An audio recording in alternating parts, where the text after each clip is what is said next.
Capixaba de coração, pele rubro-negra e é um manezinho. Sávio vai estar lançando hoje, e já lançou semana passada lá no Memorial do Flamengo, sua biografia. Sávio, um livro contando a sua história. É para coroar todo esse trabalho que já teve, né, como jogador e hoje como empresário de sucesso. Olha, primeiro é curiosidade, né? Eu sou capixaba de coração, cresci no Rio de Janeiro, né? Cheguei com 14 anos apenas e moro em Florianópolis há 6. Quer dizer, uma mistura bem interessante, bem grande aí. Tenho um carinho muito grande por Florianópolis. Poxa, eu estou há 6 anos com a minha família, super bem adaptado. E o livro, primeiro é muito gratificante, né? Eu olho para trás agora e desde o início da minha carreira, lá em Vila Velha, no Espírito Santo, com apenas 9, 10 anos de idade, sonhando em ser um jogador de futebol.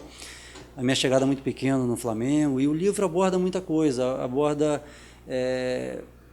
esse início, antes mesmo de chegar no Rio de Janeiro, de como era lá no Espírito Santo.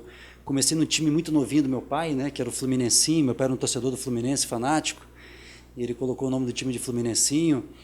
E como foi esse passo a passo, né? Minha chegada com 14 anos no Rio de Janeiro, logo no primeiro ano eu fiquei 8, 9 meses sem ver minha família, sem ver meus pais. A dificuldade era muito grande, morei muitos anos na concentração. O Flamengo na época não tinha um centro de treinamento, era 2 horas para ir, 2 horas para voltar, todo dia. Era muito desgastante, e ao mesmo tempo você não sabia qual seria o futuro, né? Se ia dar certo ou não. E cada etapa, eu bem cedo eu definia que cada etapa vencida para mim era uma vitória. Era ali a categoria de infantil, depois a categoria de juvenil, juniores, profissional.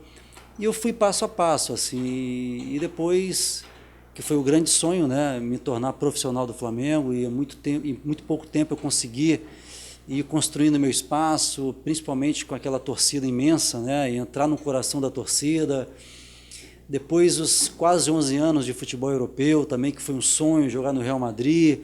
Enfim, o livro aborda tudo isso, títulos, conquistas, claro, felicidades, decepções, problemas, dificuldades, principalmente no futebol de base, momentos marcantes no futebol, na minha vida particular, da minha família, como foi chegar no Rio de Janeiro, como foi chegar na Europa, inverno, idioma, enfim, aborda muita coisa marcante na minha carreira, mas ao mesmo tempo a gente traz também o lado de planejamento de carreira, né? Como eu fiz toda a minha gestão de carreira, como eu vejo que no meu ponto de vista, o ideal em relação a uma gestão de carreira por completo. E eu me planejei desde cedo, desde muito pequeno. Eu tive no João Henrique Areias, meu único empresário, que fez um planejamento para mim maravilhoso. Eu aprendi muito com isso e é o que eu passo para os meus atletas dentro da Savvy Soccer hoje. Você jogou Espanha em 3 clubes, jogou na França, no Bordeaux, né, teve no Chipre. E você desenhando todos esses seus 11 anos de carreira na Europa. Ontem encerramos o Campeonato Brasileiro. E se fomos colocar os 2 centros que você atuou, em brasileiro apenas no Flamengo.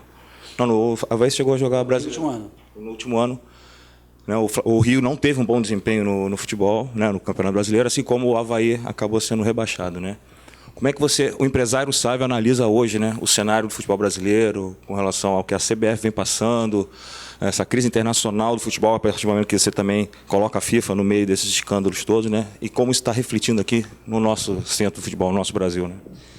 Olha, eu vejo atualmente o futebol, não só brasileiro, mas internacional também, com muita tristeza. A gente enfrenta um momento complicado, um momento turbulento, um momento de incertezas, em alguns casos, em relação à corrupção dentro do futebol.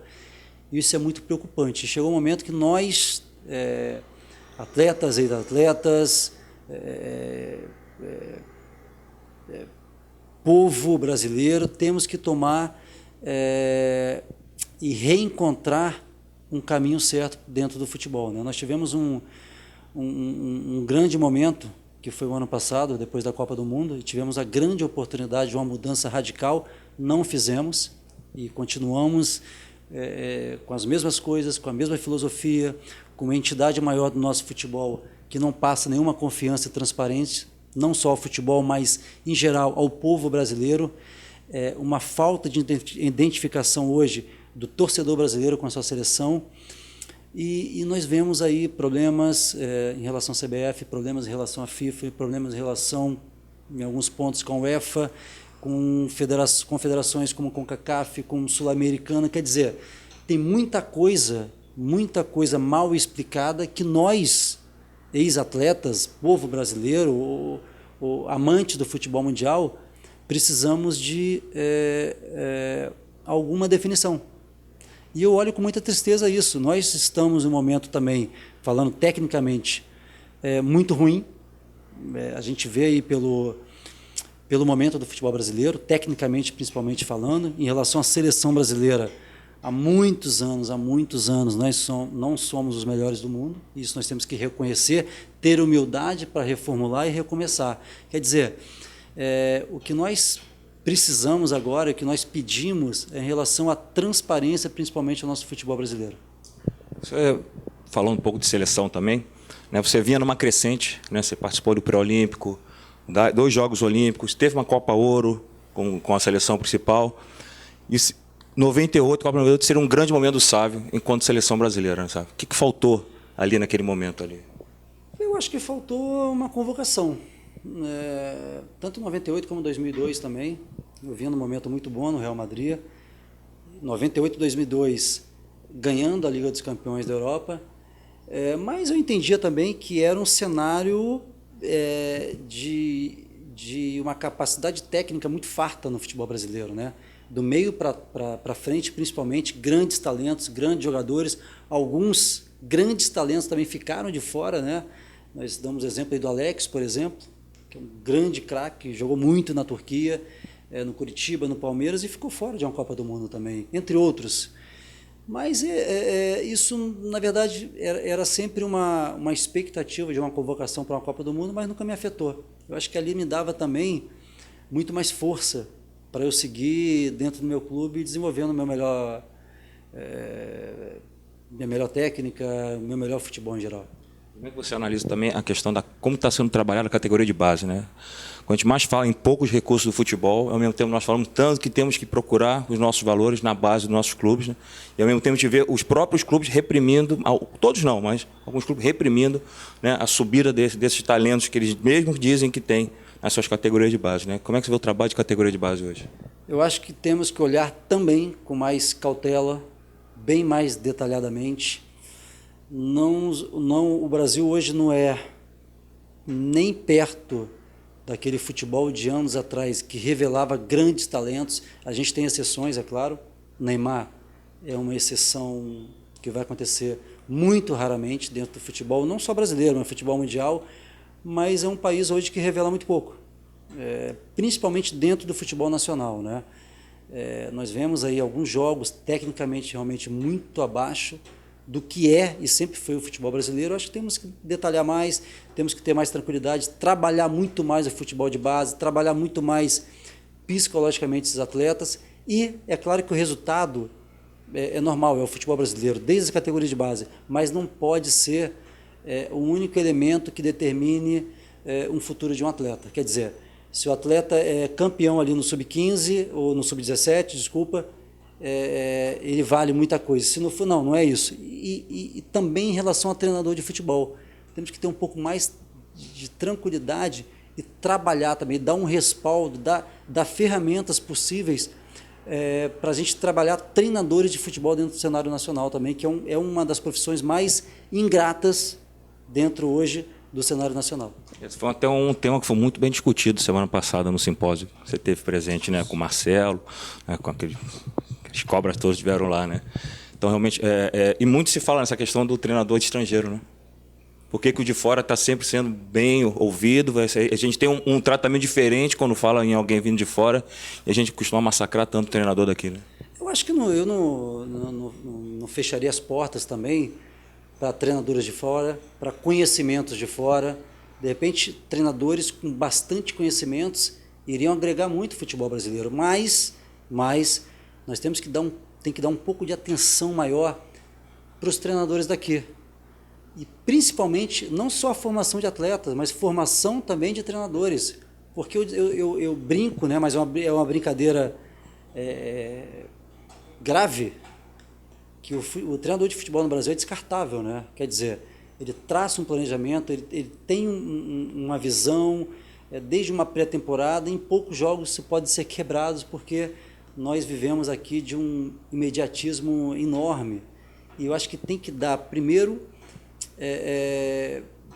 um projeto bacana para um treinador de futebol aqui e dar respaldo para ele, porque resultados negativos, positivos são comuns dentro do futebol. E a gente vê na Europa, principalmente, que poucos clubes tratam os treinadores de futebol com um planejamento de curto prazo. Como é que o empresário sábio analisa a carreira do jogador sábio? Eu acho que hoje é difícil, né? Eu sempre fui muito complicado de fazer uma autoanálise, né? Mas com muito orgulho. Eu acho que com muito orgulho, porque eu procurei em todos os momentos. Claro que tive momentos bons, maravilhosos, e momentos ruins também dentro do futebol. Não tem jeito. Quando a gente joga quando a gente faz um esporte de alto rendimento, né, que é o futebol, e alto rendimento, a gente está falando de seleção brasileira, de Flamengo, de Real Madrid, que são pressões diárias, é impressionante, assim.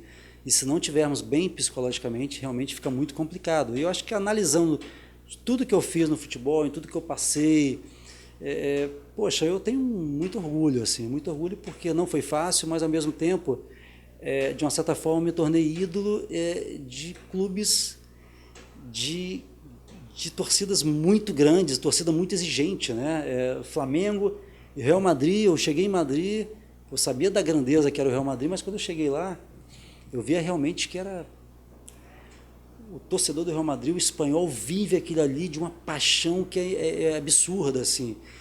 E, poxa, ter passado quase 11 anos dentro da Gávea, ter passado mais de 10 anos no futebol europeu, 5 anos do Real Madrid, conquistado praticamente todos os títulos possíveis lá no clube, ter me tornado ídolo de um clube. A gente, assim, poxa, joga em grandes times como o Real Madrid, Flamengo, Seleção, mas em clubes médios também, que foi o Zaragoza, que foram 3 anos, 3 finais de campeonato, 2 campeonatos, enfim. Joguei uma Liga dos Campeões da Europa para um clube pequeno, que foi o Anorthosis do Chipre, que, poxa, entramos para a história do país por ter classificado para uma Liga dos Campeões, e eu tinha uma visão de que era jogar num grande clube, e eu vi ali realmente o que era jogar num clube pequeno também, e foi uma experiência enorme para mim.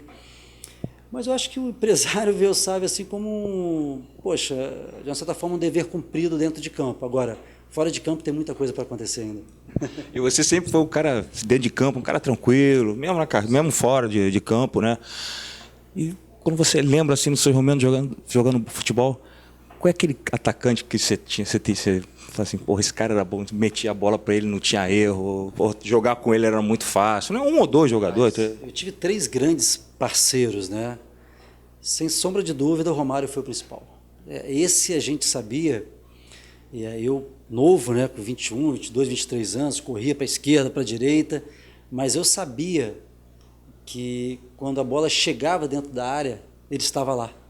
E dava uma tranquilidade muito grande para mim. Assim. Esse foi para mim o maior parceiro, e se não o maior atacante que eu vi jogar principalmente dentro da área foi o Romário. Agora, tive 2 parceiros também fantásticos, foi o Raul no Real Madrid, de uma capacidade técnica enorme dentro da área, e o Davi Villa no Zaragoza também, que foi aquele jogador que fez 25 gols cada temporada pelo Zaragoza, né? Quer dizer, atacantes que eu sabia que, de uma certa forma, dependiam muito de mim também dentro de campo, quando jogava, mas que eu admirei e aprendi bastante. O Romário, quando chegou na Gávea, foi no momento que você estava estourando no Flamengo, né? Você estava amadurecendo, né, o seu posicionamento, e no momento que o Flamengo estava numa transição de um clube depreciado, né, por uma gestão do Veloso, com a chegada do Kleber Leite, veio todo aquele roubo financeiro e chegando vários craques, né? Isso de alguma forma te aliviou naquele momento, de assim, tirou um pouco da responsabilidade que você estava sendo direcionado, que você, um menino com 21, 22 anos, estava sendo traçado para carregar num clube como o Flamengo? Eu acho que quando vem É claro que você assumir uma responsabilidade tão grande, com 21 anos, 21 anos, num clube como o Flamengo, não é fácil, é muita carga, né? Mas eu sempre tive uma ajuda muito grande ali, que era a ajuda fundamental, que era a torcida do Flamengo, né? E principalmente nos momentos difíceis. Mas é claro, com a chegada de um jogador recém-campeão do mundo, recém-melhor do mundo, aquilo ali dá uma descarga muito grande, né? Mas ao mesmo tempo também se torna uma obrigação muito grande, porque chega o Romário, atual melhor do mundo, atual campeão do mundo, e quem é o parceiro dele? É o Sávio, com 21 anos. Então a responsabilidade é muito grande também, e ali fez com que eu tivesse ainda muito mais vontade para